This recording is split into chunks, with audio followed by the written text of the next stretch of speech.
Hello and welcome. तो अच्छी pull back था मार्केट में आज। ठीक है, चलो देखते हैं कल के लिए क्या है। तो क्लाइंट बंधु ने क्या किया है कि फ्यूचर में अपनी पोजीशन थोड़ी स्क्वायर ऑफ करनी स्टार्ट करी कि मंथली एक्सपायरी पास आ रही है। ठीक है, तो प्रॉफिट हो लॉस हो जो भी हो वो अपना बुक करना स्टार्ट कर चुका है उन्होंने। सिमिलरली उन्होंने कॉल साइड में क्या किया है कि अपनी कॉल की बाइंग को क्लोज कर दिया। ठीक है, मार्केट अच्छी खासी रिकवरी आई तो अब ये उम्मीद कर रहे हैं कि यहाँ से थोड़ा वापस नीचे की तरफ मुड़ सकता है। ठीक है, तो इन्होंने कॉल की सेलिंग की है। ठीक है, करीबन 50,000 क्वांटिटी 50,000 क्वांटिटी कॉल की सही सी की सेलिंग की हुई उन्होंने। ठीक, तो सी की बाइंग की पोजीशन थोड़ी सी रिड्यूस हो गई उनके पास 2,44,000 से 59,000 ही रह गई है। पी की तरफ देखेंगे तो उन्होंने क्या किया, आज पी की अच्छी खासी क्वांटिटी बाई की है। ठीक है ना, करीबन 6,14,000 बाइंग है, 4,99,000 सेलिंग है। तो 1,15,000 पी की बाइंग है। ठीक ठाक क्वांटिटी है बाई की। ठीक, ओवरऑल इनकी पोजीशन जो है कल के लिए शॉर्ट टर्म के लिए ये बेरिश पोजीशन लेके चल रहे हैं। इन्हें लगता है कि आज ट्रम्प की जो ओथ टेकिंग सेरेमनी है तो उसके बाद कुछ हो सकता है, उनका कुछ उटपटांग बयान आए, कुछ भी आए, जो भी हो। इनके स्पेकुलेशन ऐसे ही कुछ है कि आज प्रेसिडेंट बनते ही ट्रम्प साहब कुछ कांड ना कर दें। उन्होंने अपनी बेरिश पोजीशन बना रखी है पी पे। ठीक है, चलो डीआई को देखते हैं क्या किया है। तो डीआई ने थोड़ी सी फ्यूचर की बाइंग की है। ठीक है, पी की सेलिंग थोड़ी सी क्लोज भी कर दी है और फ्यूचर की सेलिंग भी थोड़ी सी क्लोज कर दी है। ठीक, तो ओवरऑल पोजीशन में कोई ज़्यादा चेंज नहीं आया, वैसे ही पोजीशन है। एफ को देखते हैं क्या किया उन्होंने। एफ ने फ्यूचर की बाइंग भी की है और फ्यूचर की सेलिंग भी की है। ठीक है, दोनों पोजीशन ऐड की, लेकिन फ्यूचर की सेलिंग ज़्यादा ऐड की है थोड़ी सी। तो अभी भी अपनी सेलिंग की साइड की पोजीशन है वो अभी रिड्यूस नहीं कर रहे। ठीक है, तो मतलब मामला अभी भी गंभीर ही है। ठीक है, ठीक है, थोड़ा सा जो रिकवरी आ रहा है पुल बैक की तरह ही इसको ट्रीट करना चाहिए। ठीक है, इसमें अभी हम ये नहीं एज्यूम कर सकते कि मार्केट में अब सीधे सीधे रिवर्सल आ रहा हो। ठीक है, ये सिंपल एक पुल बैक है क्योंकि अभी भी हमारा 38% का लेवल अभी तक अचीव नहीं किया है निफ्टी ने। ठीक, चलो कॉल साइड में इन्होंने क्या किया, कॉल साइड थोड़ी सी कॉल की बाइंग करके चल रहे हैं। ठीक है, तो उन्हें लगता है कि आज ग्लोबल सेंटिमेंट्स जो है थोड़े पॉजिटिव रहने के चांसेस हैं, तो कल मार्केट में अपसाइड की तरफ फर्स्ट हाफ में कम से कम अपसाइड तो रहने के चांसेस हैं ओपनिंग आवर्स में। ठीक है, ओपनिंग आवर्स में मार्केट जब खुलेगा तो उस वक्त ये उम्मीद कर रहे हैं कि थोड़ा सा अपसाइड रहने के चांसेस है। ठीक, और पी में क्या किया, पी में तो उन्होंने दोनों तरफ की पोजीशन बना रखी है, बाइंग भी कर रखी है, सेलिंग भी कर रखी है। ठीक है, तो यहाँ पे तकरीबन न्यूट्रल की तरह ही पोजीशन है। ठीक है, चलो देखते हैं फिर और। चलो ठीक है, तो कॉल आ गया था, कॉल अटेंड करने में थोड़ा, चलो कोई बात नहीं। चलो, तो अब प्रो की देख लेते हैं। एफ आई तो कर लिया हमने। प्रो ने क्या किया है, थोड़ा सा फ्यूचर को बाई भी किया और सेलिंग की पोजीशन थोड़ी क्लोज कर दिया। नॉर्मल है, ऐसा कुछ नहीं है कि इन्हें अपसाइड दिख रहा हो, क्योंकि मंथली एक्सपायरी पास आ रही है तो प्रॉफिट बुकिंग चल रही है। ठीक है, कोई चांस नहीं लेना चाहता। आप कॉल साइड में देखोगे तो उन्होंने कॉल की बाइंग कर रखी है, करीबन अच्छी खासी 1 लाख क्वांटिटी 1 लाख क्वांटिटी जो है सी की बाइंग कर रखी है उन्होंने। ठीक है, और पी में देखोगे तो पी की सेलिंग कर रखी है अच्छी खासी क्वांटिटी 1,26,000 के आसपास पी की सेलिंग कर रखी है। ठीक, तो दोनों तरफ से ये हमारे जो प्रो जो है वो बुलिश कंडीशन लेके बैठा हुआ है। कॉल में भी फ्यूचर में भी पी में भी सब तरफ ये बुलिश कंडीशन लेके बैठा हुआ है और ये अपने डायरेक्शन में मार्केट को नॉर्मली रखता है, मैनेज करता है। ठीक है, तो चांसेस ये है कि अभी हमारा जो पुल बैक चल रहा है वो थोड़ा और अपसाइड की तरफ कंटिन्यू करे। दो तीन रीज़न है, एक तो इन्होंने बुलिश पोजीशन बना रखी है और उससे बड़ा रीज़न ये है कि हमारे रिटेलर ने बेरिश पोजीशन बना रखी है, तो इनको ट्रैप करने में ही इनको फ़ायदा होता है। तो बड़े प्लेयर कल वो इनको ट्रैप करने की पूरी पूरी तैयारी में बैठे हुए हैं। ठीक, चलो प्राइस एक्शन भी देखते हैं।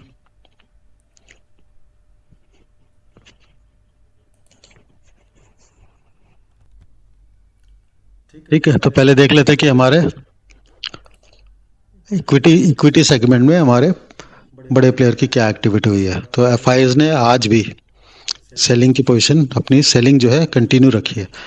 ठीक है, तो करीबन 4,336 करोड़ की उन्होंने आज सेलिंग की है।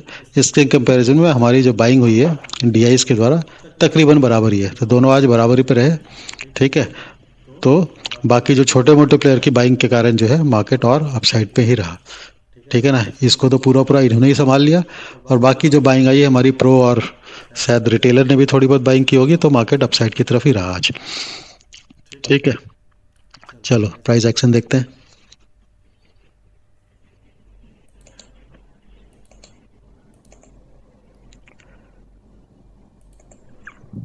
तो स्टार्ट करते हैं पहले निफ्टी के डेली चार्ट से।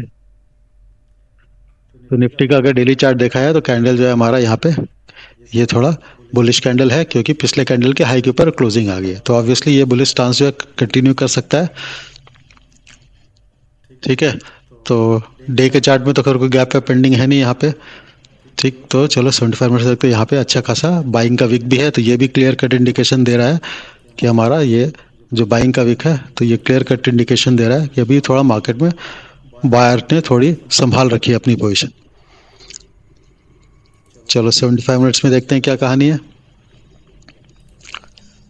तो 75 मिनट्स में देखोगे तो यहाँ पे एक एक ही बुलिश कैंडल है, उसके बाद फिर मार्केट साइड में रहा है। ठीक है, तो ओवरऑल देखा है तो लास्ट वाला वो जो कैंडल है हमारा, वो हमारा एक तरह से इनसाइड कैंडल है, इस कैंडल के इनसाइड है।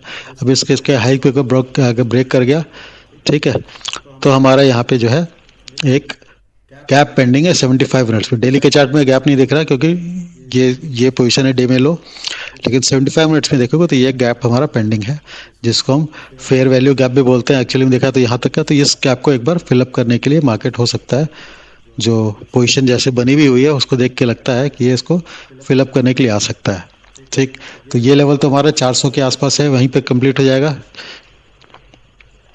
ठीक है, करीबन 400 सॉरी 396 पे ही कंप्लीट हो जाता है ये। तो गैप फिलअप करने के लिए 40-50 पॉइंट ऊपर जाने से ये गैप फिलअप हो जाएगा, और उसके बाद जो हमारी ऊपर के जो रेजिस्टेंस का लेवल है, पहले 460 का लेवल है हमारा, इसके पास पहुंच के, और इसको अगर क्रॉस कर जाएगा तो फिर हम 500 की तरफ मूव करना स्टार्ट करेंगे राउंड फिगर। ठीक है ना, फिर हम इस स्विंग को टारगेट रखेंगे, इस स्विंग की तरफ मूव कर सकते हैं।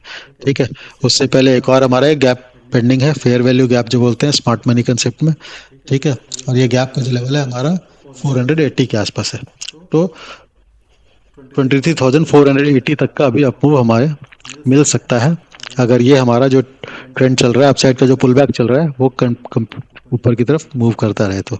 और 38% का जो लेवल है हमारा पुल बैक का, वो हमारा 490 के आसपास आ रहा है। ठीक है, तो 38% अगर क्रॉस करके सस्टेन करेगा तब हम ऊपर की तरफ 50% के लेवल की तरफ ध्यान देंगे। अभी तो पहले हम यहाँ तक का पहले देखते हैं, यहाँ तक क्या कहानी बनती है, इसके ऊपर की कहानी फिर बाद में देखेंगे। पहला ये पड़ाव हमारा कंप्लीट हो, या इससे पहले ही अगर पलट जाए तो बात अलग हो जाएगी। ठीक है, तो चलो अब इसका हम वो भी देखते हैं ऑप्शन चेन क्या बता रहा है।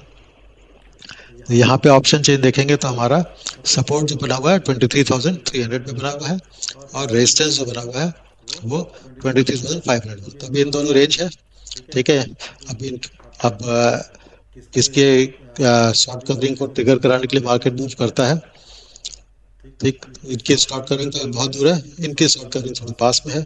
ठीक है, लेकिन पोजीशन देख के ऐसा लगता नहीं है कि मार्केट में ऐसा कोई इंटेंशन हो कि 23,300 में पुट राइटर्स की शॉर्ट को, पुट राइटर को भगाने की कोशिश की जाए। ठीक है, क्योंकि पुट की राइटिंग प्रो की सब तरफ से ज़्यादा हुई है, तो वो अपने आप को डिफेंड कर लेगा। बड़ा प्लेयर है और अच्छा मैनेज कर पाता है वो भी प्राइस की मूवमेंट को। ठीक है, चलो बैंक निफ्टी को देखते हैं। तो बैंक निफ्टी का अगर हम डेली का चार्ट देखेंगे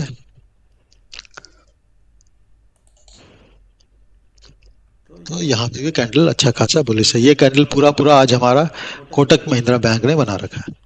कोटक महिंद्रा बैंक और एसबीआई ने, दोनों ने मिलकर ठीक ठाक मार्केट में, नहीं तो एचडीएफसी और आईसीआईसीआई और एक्सिस बैंक के सब में बहुत अच्छी कोई रैली नहीं थी, लेकिन कोटक बैंक तो 8 to 9% आज अपसाइड था। ठीक है ना, तो उसने ठीक ठाक आज मार्केट को सपोर्ट प्रोवाइड किया, और केवल उसी के कारण मार्केट जो है अच्छा खासा अपसाइड में रहा।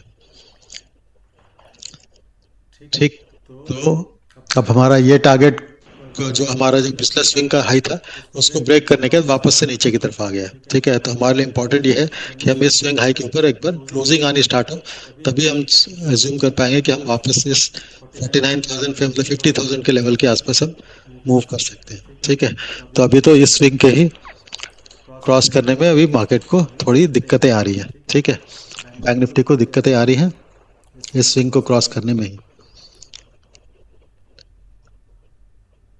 ठीक है, तो जब तक इसके ऊपर क्लोजिंग नहीं आनी स्टार्ट हो तब तक हम अभी बैंक निफ्टी को थोड़ा वॉच ही करेंगे अच्छे से।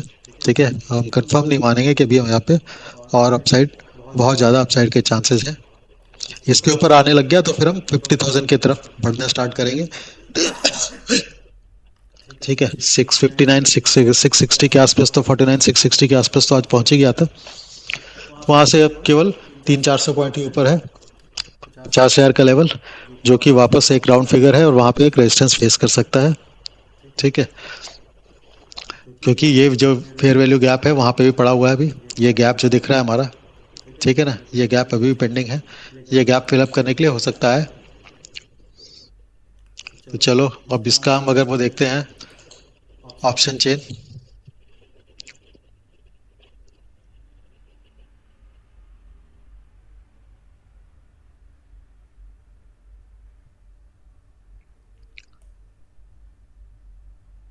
तो यहाँ पे जो सपोर्ट है 49,000 पे सपोर्ट है। ठीक है, तो चलो 49,000 अभी टूटा तो फिर तभी दिक्कत आएगी। ठीक है, और ऊपर में रेजिस्टेंस 50,000 पे है सीधे सीधे, तो पूरा पूरा 1000 पॉइंट का रेंज है। थोड़ा सा रेजिस्टेंस यहाँ पे अभी भी 49,500 पे है। ठीक है, तो देखते हैं 500 के ऊपर अगर क्रॉस कर गया तो फिर हम 50,000 की तरफ मूव कर सकते हैं। ऑप्शन चेन तो कम से कम यही सजेस्ट कर रहा है। ठीक, तो वेट एंड वॉच। अभी थोड़ा यूफोरिया है, ट्रम्प की प्रेसिडेंसी आज से शुरू हो जाएगी, तो देखते हैं एक आध दिन में कुछ अगर स्टेटमेंट कुछ उल्टा सीधा नहीं आया, ठीक है, तो सब कुछ पॉजिटिव ही चलेगा।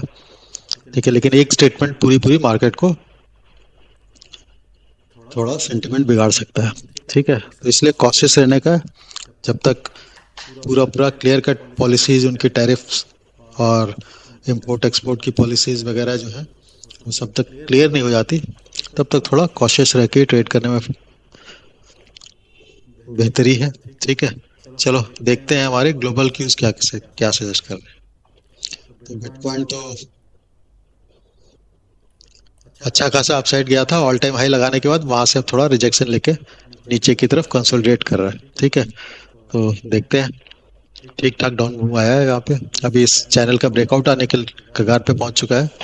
ये ब्रेकआउट आ गया तो फिर हम वापस नीचे की तरफ मूव कर सकते हैं। ठीक, तो ये फ्लैग पैटर्न है, फ्लैग पैटर्न में नीचे की तरफ का ब्रेकआउट आ रहा है। लेट्स सी क्या होता है। आप डीजीआई को देखते हैं क्या कहानी है। डीजीआई तो हमारा ठीक ठाक बुलिश है, मतलब गैप अप खुलने के बाद वो साइडवेज पड़ा हुआ वहां पे।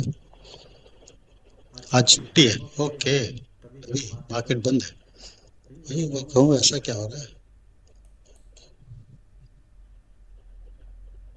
ओके, आज वैसे कि अमेरिकन मार्केट बंद है। चलो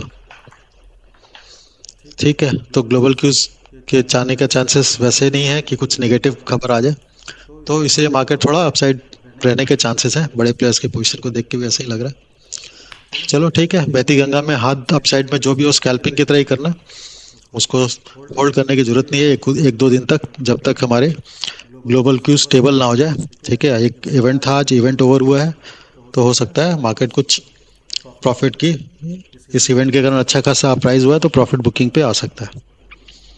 ठीक है, चलो क्लोज करते हैं।